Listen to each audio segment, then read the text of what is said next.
Hey, James, I just wanted to say happy birthday to Ben first. And in terms of, It's Ben Jones's birthday? yep. Hey, happy birthday, Ben. Hey, James, How old is Ben, Mark? I think he's like 45. I'm joking. Happy, He's much younger than that. happy birthday, Ben.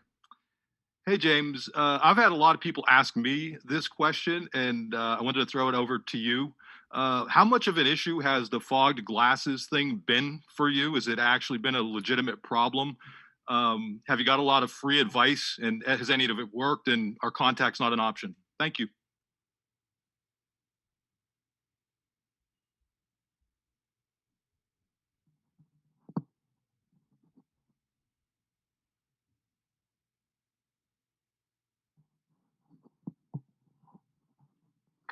Sorry about that. I was muted.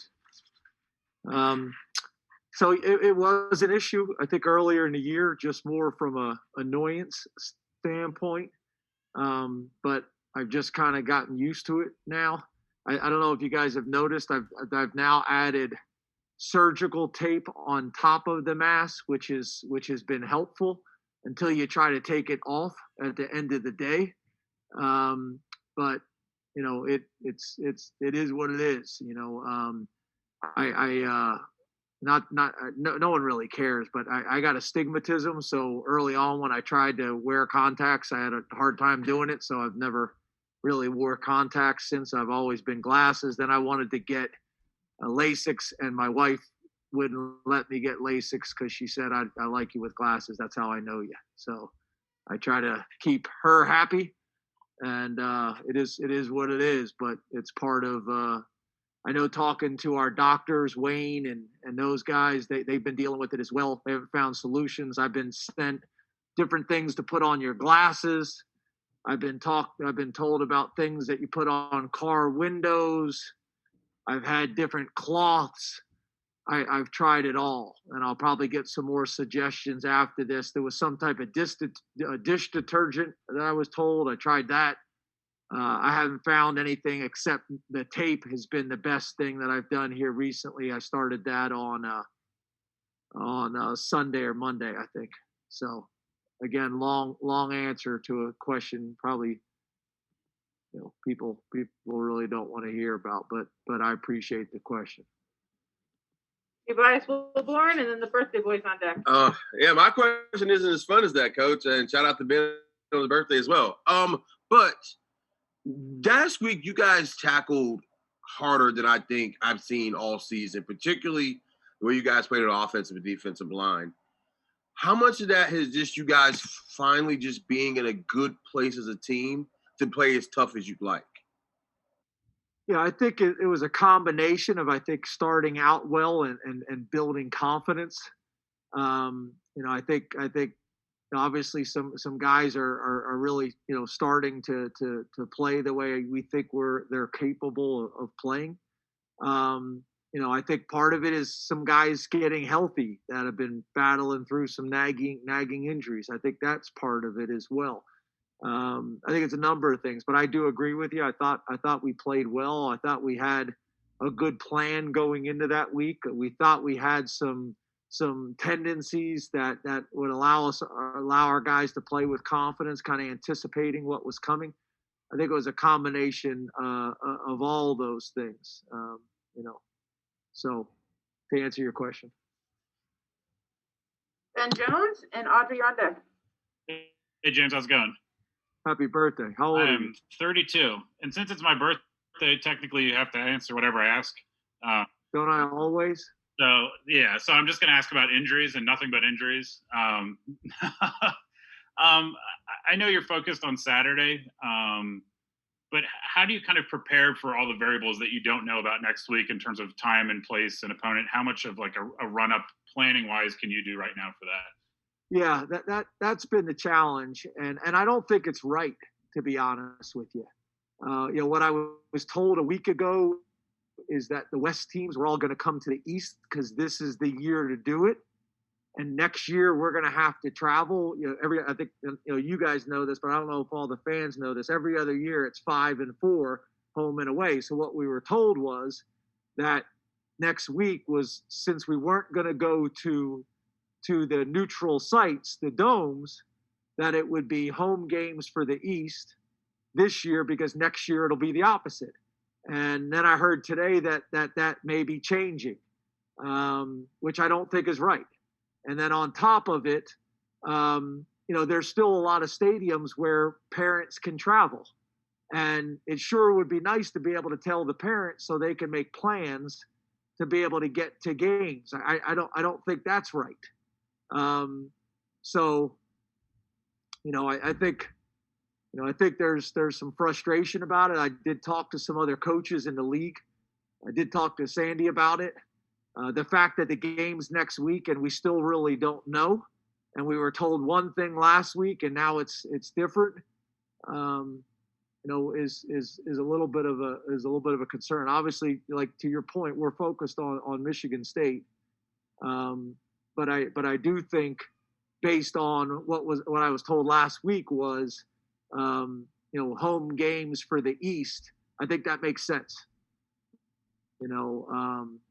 So again, it's 2020. We're focused on today. We're focused on Michigan State and the things that we can control. Obviously, I don't control that, but I would like to be able to tell my parents, what's going on so they can make plans. And I don't think it's right that you could be going on the road more times 2 years in a row. I don't see how that makes sense. Audrey Snyder, Tyler Donahue, you're on deck.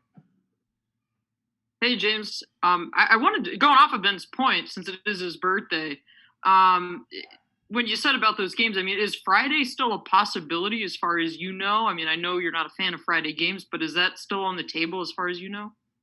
Yeah, I'm not typically a fan of Friday games because of high school football in the state of Pennsylvania. Obviously, this is a much different year.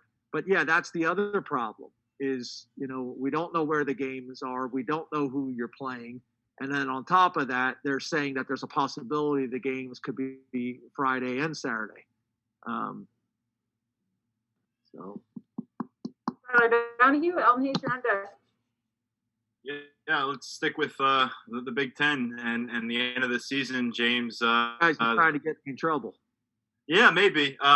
Curious what you think about the decision today to alter the rules, opening the door for Ohio State to get into that Big Ten championship game. Yeah, I have opinions that go all the way back to the year that we won the Big Ten championship. But again, I'm focused on Michigan State. I do believe that it is the right thing to do to make sure that the best team in the Big Ten is in the Big Ten championship games on the east side and on the west side, especially if there are things that are outside of their control. I do believe that. I do believe that's the right thing to do for our conference. Elton Hayes, and then Gabe and Jerry. Hey, Coach, hope you're doing well this evening. Coach, I wanted to ask you about Parker Washington. I'll bring it back to a football question here. We were talking to Sean yesterday, and he mentioned to us that with everything that went on this spring and summer, he didn't really throw to the new guys, Keandre, Parker, until like July, I believe he was saying. Parker's really seemed to have caught on well to this offense. You were very complimentary toward him, heading into the season. I was wondering if there's a point this year during the season where it all just seemed to kind of click and come together for him.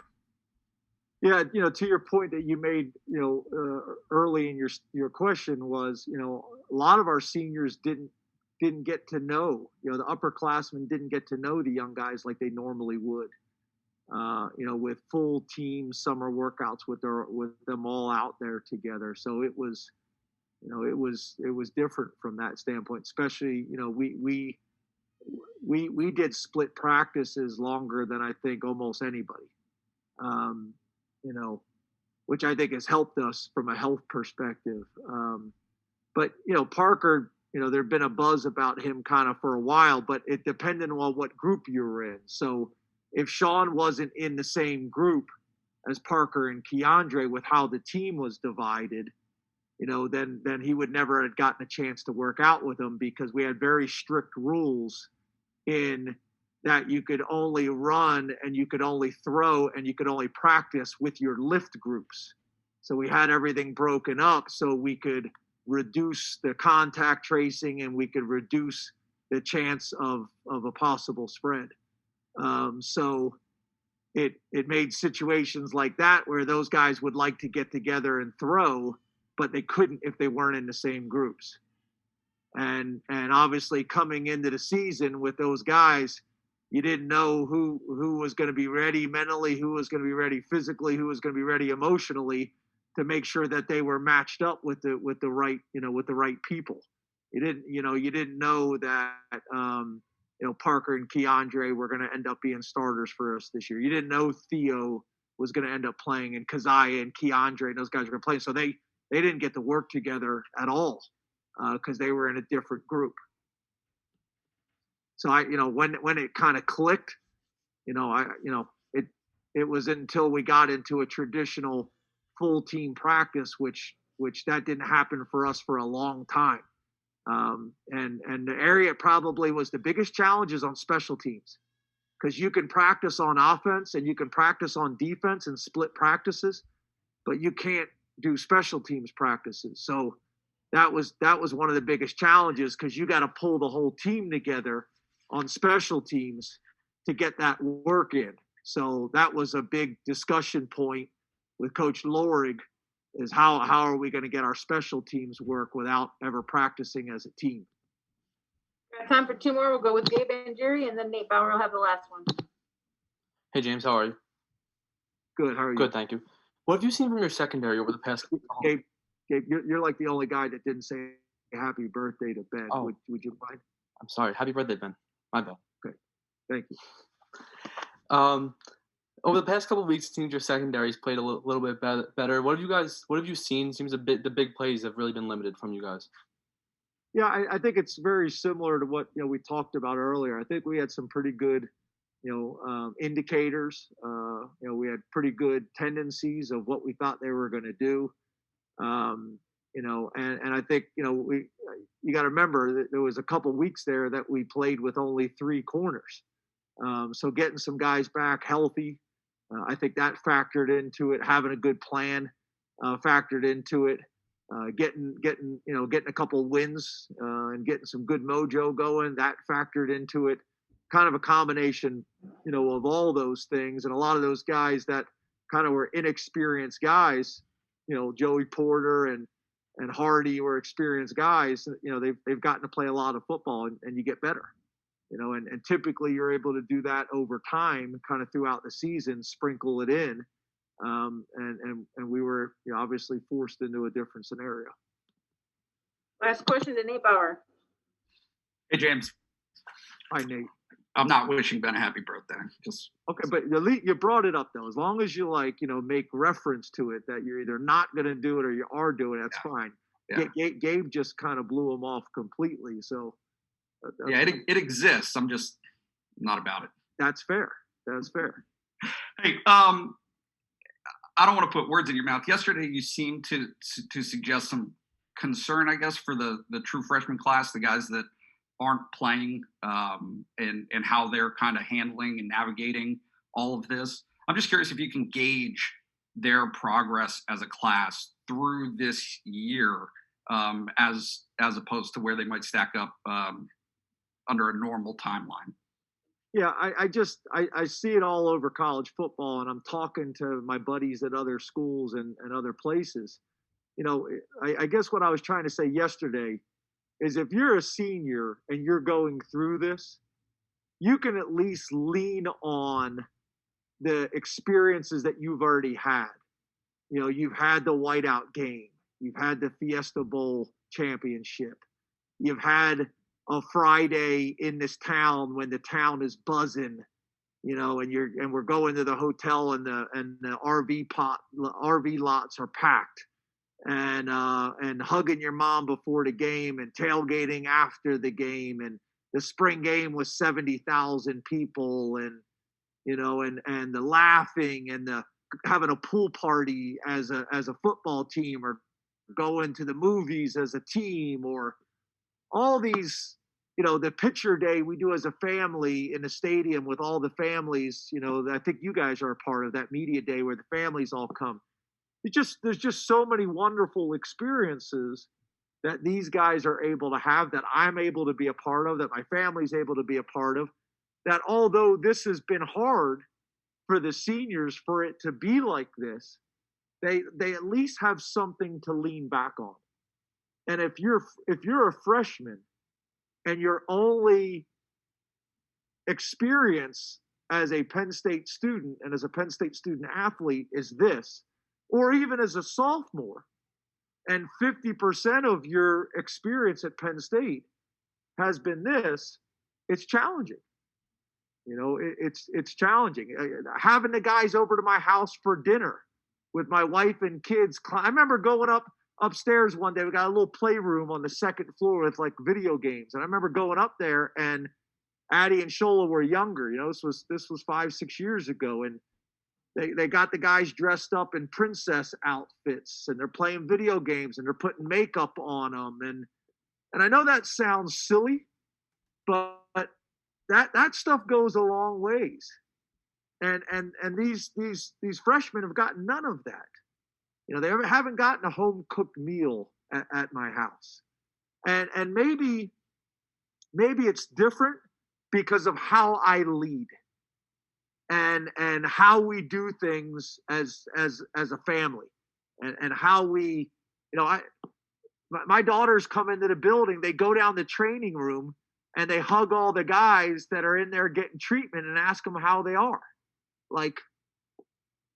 So I guess what I'm saying is it's just a very different experience. And as much as I try to tell them, it's hard, and their families aren't here, and and their families can't come. We had a discussion about the banquet, the end of the year banquet, and the families, can't come to the end of the year banquet. So yeah, Nate, I want our guys to have a great academic experience at Penn State. I want them to have a great football experience at Penn State. I want them to have a great social experience. I don't want their social experience to be as good as their academic experience and their football experience, because you can't be an All-American in all three. But I still want them to have fun. I still want them to have a great experience, no different than you did and Audrey did and everybody, that went to Penn State. I want them to have that. And right now, none of those things exist.